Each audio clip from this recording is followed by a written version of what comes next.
வணக்கம். பழகா மொழிகள் தலைப்பில் பழமொழி 93.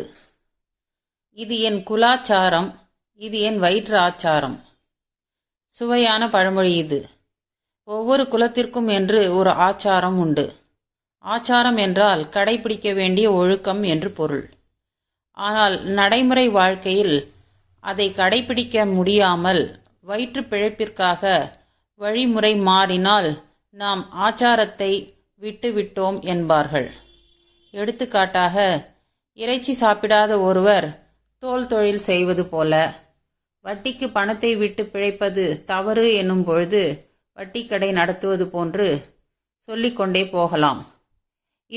இதன் அடிப்படையில் ஒரு சுவையான கதை உண்டு. குயவர்கள் என்றும் வைணவர்களாக இருந்ததில்லை.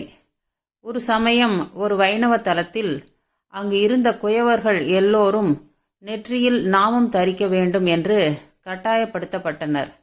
இல்லாவிடில் அவர்கள் செய்யும் பானைகளை கோயிலுக்கு வாங்க முடியாது என்றனர்.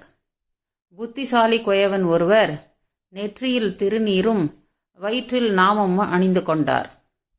இது என்ன என்று வைணவர்கள் கடிந்து கொண்டபோது அவர் சொன்னதே இந்த பழமொழி ஆகும். சைவர் என்ற முறையில் நெற்றிக்கு நீரும், வைணவ கோயிலுக்கு பானை செய்து கொடுத்து சம்பாதித்து சாப்பிட வேண்டியதால் வயிற்றில் நாமமும் அணிந்து கொண்டதாக அவர் கூறியதே இப்பழமொழி ஆகும். நன்றி.